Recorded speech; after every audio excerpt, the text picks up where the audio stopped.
Hello friends, I made this for. My name is Lauren, and if you've never been here before, hi, hello, welcome.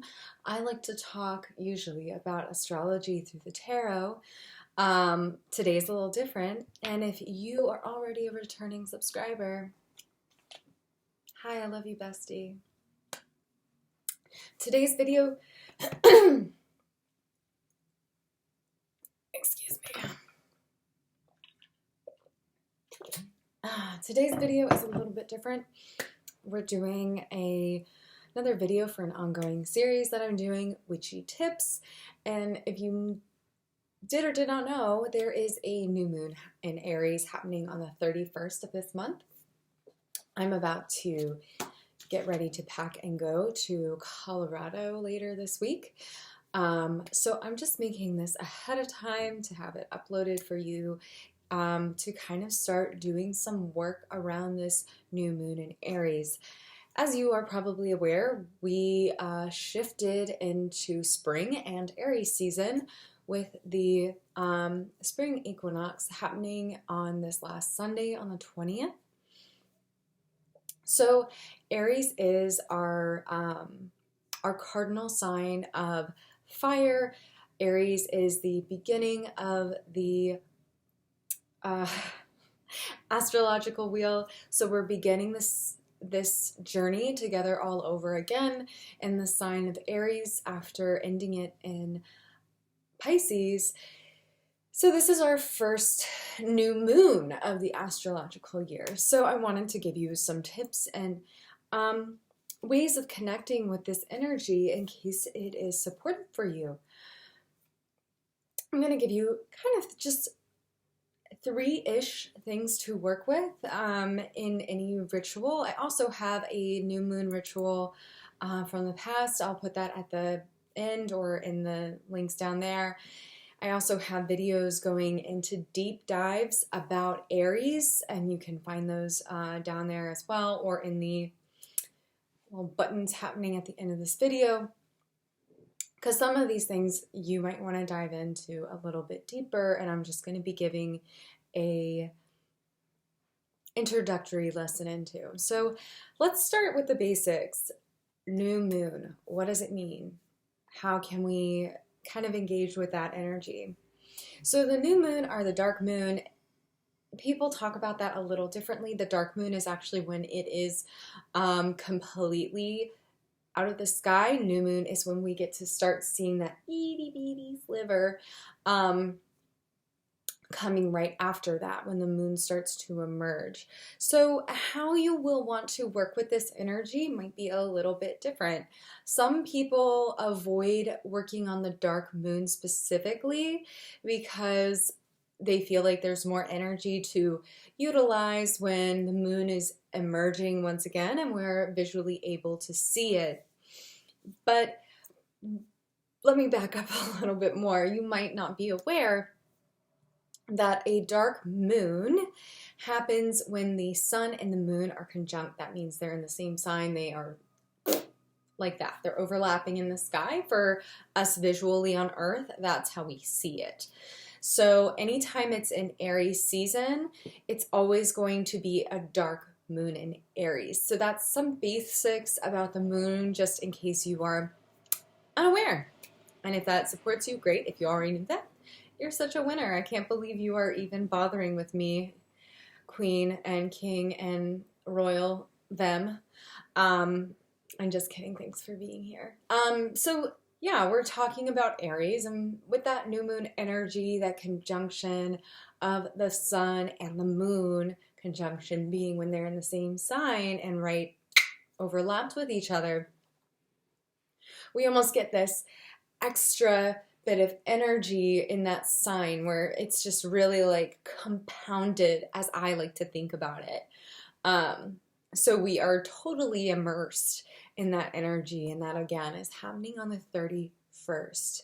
This conjunction between the sun and the moon in the sign of Aries, our initiator of spring, but also our initiator of this astrological year, this shift. So if you didn't celebrate the New Year's, if that doesn't really resonate with you, I know a lot of witches and astrologers out there that really rather to put the emphasis on Aries, since it's literally in astrology the new year. But with that said, as we are working with Aries, there's a few things we want to be aware of. Aries is our cardinal fire, so we might want to utilize some flame as we are working with this energy.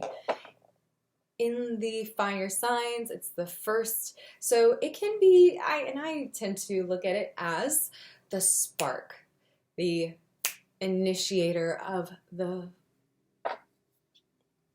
flame.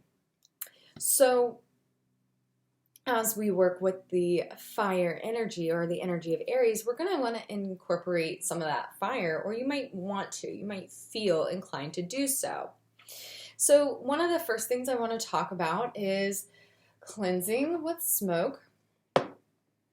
There are many ways you can cleanse with smoke. One thing that I like using smoke when it comes to fire signs, and this is just a personal preference. You don't have to work with smoke, but if we're working with smoke for like clearing and kind of just opening up space, definitely recommend.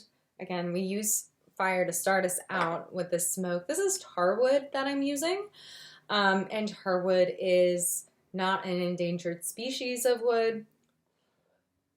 It was used quite a lot by peoples in Europe, so I tend to gravitate towards those for my own rituals and cleansing. It feels most connected to where I'm from, because if you cannot tell from looking at me, I am white. I'm very European, specifically Germanic. So I like to stick with things that resonate from that culture. My mother's side of the family is mostly from England.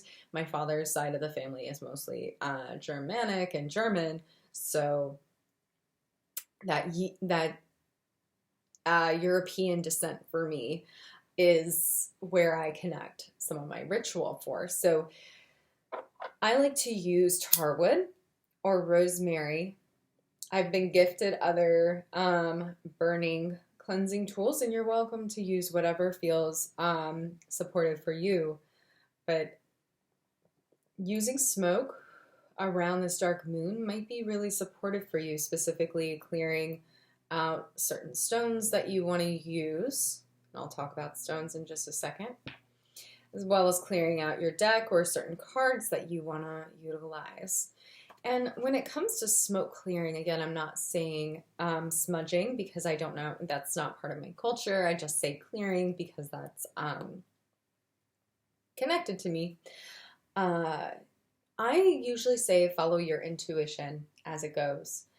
Don't let any one person tell you that that's exactly how it must be done. I mean, you can, and that's totally fine. But when it comes to cleansing, follow your heart is what I tend to gravitate towards. This is rosemary, a rosemary bundle. Again, another clearing tool that is also really grounding. And if you are like me and you don't have a lot of fire in your chart, I do have a Aries midheaven, but that's pretty much it. That and my Mars is in Sagittarius, so I don't have a lot of fire. I tend to want to stay grounded during this time of year. So rosemary is another good cleansing tool. And we can just kind of utilize that as you wish. If I'm trying to cover myself, I use my hand like so I don't drop any ash in my hair. Again, use as you choose for how you want to integrate smoke tools in your ritual. But I do think if you feel resonant with it, use it. I feel very resonant with rosemary and tarwood because those are more European. And so that's what I tend to use in my rituals. I would invite you to use those cleansing tools as we embark in new moon or dark moon ritual.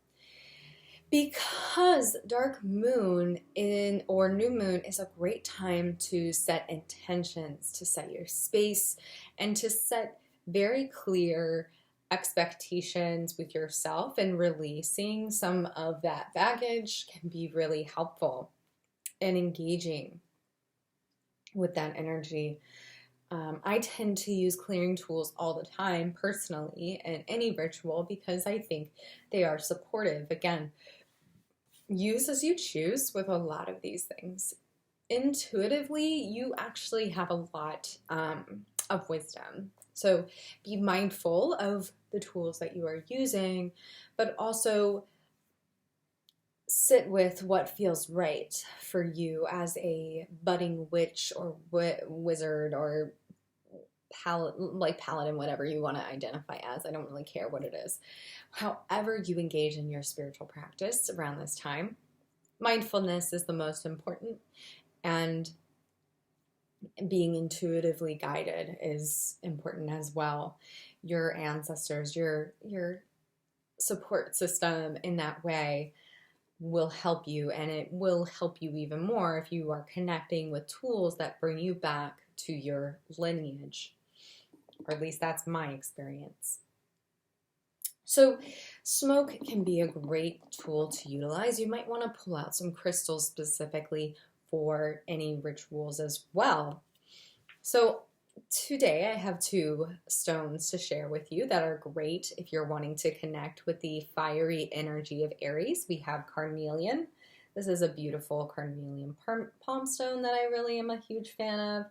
That beautiful orange color is very lovely. And then this is a type of quartz that has iron in it. That's where the reddish color comes from. So it's iron. There's a specific, it's sometimes called fire quartz, but there's a specific name that I can't remember offhand, but this is a great stone for Aries energy as well, with all the benefits of quartz, of course. Quartz, of course. So these are 2 great stones to connect, and even though this is a fire energy, I really love ritualistic baths. So these 2 will probably be my ritualistic bath buddies for the dark moon coming up. I will probably light some candles, clear the space with some cleansing tools, and then I will place these in my bathtub with some Epsom salts and essential oils and carrier oil, and that will create a crystal bath for me to connect with this Aries energy. Even though it is a fire sign, who's to say you can't take a new moon bath, a dark moon bath? There's no rules that say just because it's a fire sign, you can't engage with water still. As a Cancer rising, water is very important to my connection to my spirituality. Just being in a crystal bath, a bathtub with some crystals, feels really good. So I'm not going to not do that just because we're in the sign of fire. But that brings me to another great ritual idea as well.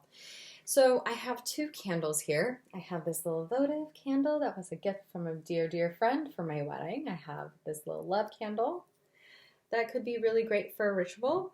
But then I wanted to share that this is another ritual that I take part in all the time, which is candle magic. So candle magic can look like any sort of thing. You can clear your candle before doing so with some intention, maybe an intention around the dark moon, and meditate looking into the light of the candle to kind of meditate with that energy. You can meditate with your eyes open. You don't have to keep them closed, just FYI. Or you can write a prayer or an intention on a candle like this, which you can get from Dollar Tree or some grocery stores. It's just a plain white candle, and I tend to use Sharpies to write certain prayers. My husband and I, for New Year's, wrote on this candle things that we want to call in for the coming year together. So this was really important to us as part of our as part of our partnership, we always practice that. But I will probably do some candle magic just for myself. And I tend to do that a lot. Now, when I light my candle, I will say the intention 3 times, either out loud or to myself. And when I will let it, be lit for a certain period of time. And anytime that I put my candles out, I try to always like snuff them like this rather than blowing on them. Again, follow your heart. I just feel like this allows, when I am putting this over and it just snuffs it out, it allows the energy of the candle to kind of come back down, back to it, rather than blowing it out per se. There's no wrong or right way to do candle magic. I don't think so. And if someone thinks I'm wrong, go for it. Tell me. So that's one way to do it. Work with all your stones. Like, I actually do love using my stones as like little turner offers. But anyway, the last thing I want to share is connecting with tarot around this time. So as I said before, I have videos about Aries and the Emperor, and I also have talked about the Tower. The Tower is related to Mars, and Mars is, of course, the ruling planet of Aries. So these are 2 cards in your tarot deck that you might want to pull out for this new moon and just kind of connect to. This is the Morgan Greer Tarot. I know I share this deck all the time because it's a great one. A good old classic baddie, if you will. So we have the card for Aries, which is the Emperor, and we can see he's got the ram right there. And then we have the Tower, which is Mars. So these are 2 cards that might be really special to connect into for this dark moon. And so as you have your candles out, you might have your crystals, your clearing tools of smoke. I invite you to meditate with these cards, to stare at them intensely, to ask them questions. What sort of wisdom might they have in this dark moon time? Again, it doesn't have to be fancy. It can be as complicated or as simple as you want. But that would be my, just offer my insight would be to connect with these cards in your deck, whatever deck that you have on hand. Pull these out, put them on your altar, write some journaling prompts for yourself, or check me out on Patreon. We have prompts there every month, and actually this month is rest. So highly recommend you connect with us. We have a community art ritual on the 30th, which is going to be really fun and all focused on using art as a radical tool of rest. So with that said, thank you for coming to my witchy tips. I hope you found these supportive. Again, follow your intuition anytime you're doing ritual. It doesn't have to look like what I said. You don't need any of the tools I mentioned. But if you use them, let me know, and let me know how they went. Did you find it supportive? Do you have these stones? Don't try and get anything special just for this ritual necessarily. Try to utilize what you have, and that means maybe even going for a walk and finding something within nature to put on your altar to honor this season, this beautiful spark of spring. But with that said, friends, thank you again for being here, for clicking on this video. Links as always down below to join the Patreon, to check out my podcast about art and spirituality, to check out my store where I have amazing merch that is very astrology centric, and follow me on Instagram at subnormalchild. But anyway, with all that said, take care of yourself. That's the most important thing that you can do on any moon, on any celebration, is do what feels good for you. But with that said, I'll see you next time. Bye-bye.